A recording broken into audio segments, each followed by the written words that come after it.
Hi friends, welcome to Appa's Kitchen. இது வந்து desiccated coconut செஞ்சு இது வந்து இந்த மாதிரி ஒரு பிளேட்ல ஃபுல்லா கொட்டிக்கலாம். desiccated coconut வந்து அரை கப் எடுத்துர்க்கேன். அரை கப் இந்த மாதிரி கொட்டிட்டேன். கொட்டுனதை எடுத்து ஒரு ஓரமா வச்சுக்கலாம்.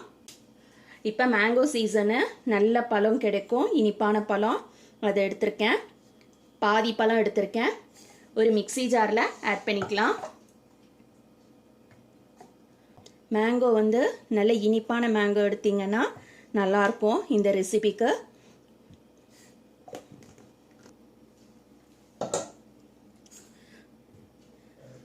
மேங்கோ நல்லா அரைச்சாச்சு. இதை ஒரு ஓரமாக வச்சுக்கலாம். ஒரு பாத்திரம் எடுத்திருக்கேன். அந்த பாத்திரத்தில் 1/4 லிட்டர் அளவுக்கு பால் சேர்த்துக்கிறேன்.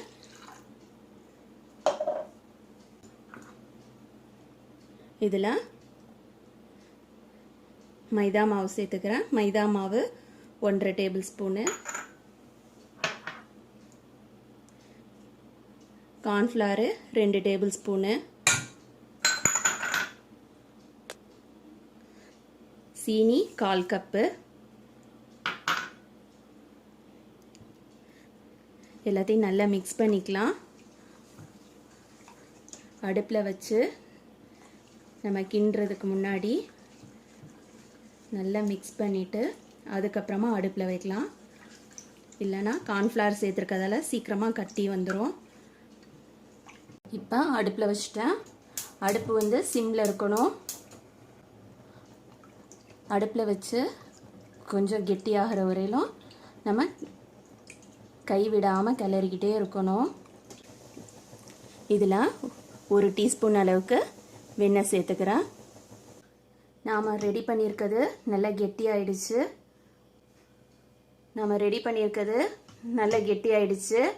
இப்போ இந்த ஸ்டேஜில் அடுப்பு ஆஃப் பண்ணிவிட்டு நம்ம அரைச்சி வச்சிருக்கிற மேங்கோ பல்ப்பை கொஞ்சம் கொஞ்சமாக சேர்த்துக்கலாம்.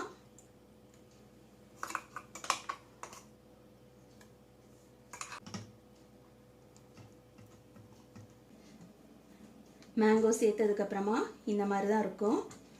இப்போ இதில் கொஞ்சமாக நான் மேங்கோ எசன்ஸ் சேர்த்துக்கிறேன்.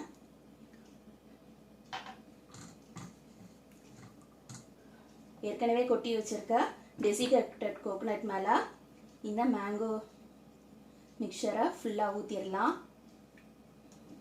லைட்டாக ஸ்ப்ரெட் பண்ணி விடலாம்.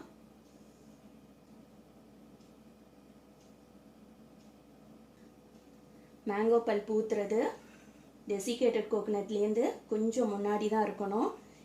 டெசிகேட்டட் கோகோனட் வந்து இந்த இடத்துல கேப் இருக்கணும். இந்த இடத்துல மேங்கோ பல்ப் வந்து ஃபில் பண்ணக்கூடாது. ஓரங்களில் டெசிகேட்டட் கோகோனட் இருக்கணும். நடுவில் வந்து நம்மளோட மேங்கோ மிக்சர் இருக்கணும். இதை அப்படியே எடுத்து ஃப்ரிட்ஜில் ஒரு 20 மினிட்ஸ் வந்து நான் செட் பண்ண போகிறேன். செட் பண்ணதுக்கப்புறமா பார்க்கலாம். நம்ம ஊற்றின மேங்கோ மிக்சர் ரெடி ஆயிடுச்சு. விரலை வச்சு டச் பண்ணாக்கா நம்ம விரலில் ஒட்டலை பாருங்க. இதுதான் பதம். சப்போஸ் 20 மினிட்ஸில் உங்களுக்கு ஒட்டுற மாதிரி இருந்ததுன்னா இன்னும் ஒரு 10 மினிட்ஸ் கூட நீங்கள் வச்சு ஃப்ரிட்ஜில் வச்சு செட் பண்ணி எடுங்க. இப்போ இதுக்கு மேலே நம்ம வந்து ஒரு க்ரீம் போடணும். நான் வந்து விப்பிங் க்ரீம் வந்து பீட் பண்ணி வச்சுருக்கேன். 1/2 கப் விப்பிங் க்ரீம் எடுத்து பீட் பண்ணியிருக்கேன். இதை வந்து ஒரு பைப்பிங் பேக்கில் போட்டுடலாம்.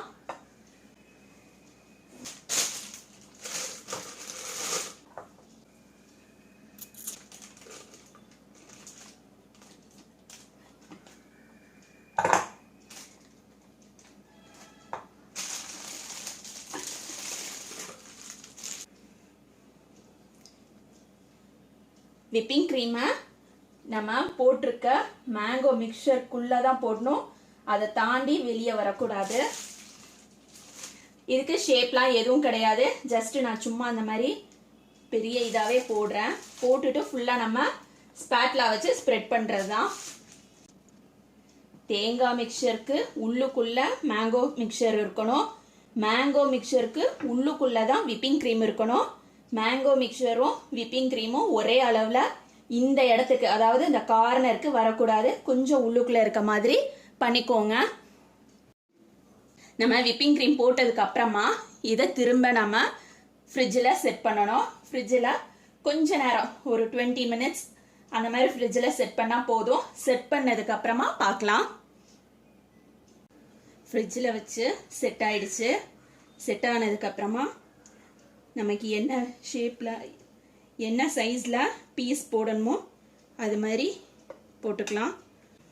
இப்போ இந்த இடத்துல நம்ம அப்படியே மெல்லமாக ரோல் பண்ணணும். நம்ம அடியில் போட்டிருக்கிற இந்த தேங்காய் துருவலில் தான் நம்ம கை வைக்கணும். இதை அப்படியே ஃபுல்லாக சுற்றிடலாம். ரோல் பண்ணியாச்சு. ரோல் பண்ணி பிளேட்லேயும் வச்சுட்டேன். இதை திரும்ப வந்து நம்ம ஃப்ரீசரில் ஒரு 10 மினிட்ஸ் செட் பண்ண வைக்கணும். செட் பண்ணினதுக்கப்புறமா நீங்கள் எடுத்து சாப்பிட்லாம். ரொம்ப சிம்பிளான டிஷ்ஷு, ஈஸியாக செய்யலாம். ட்ரை பண்ணி பாருங்கள்.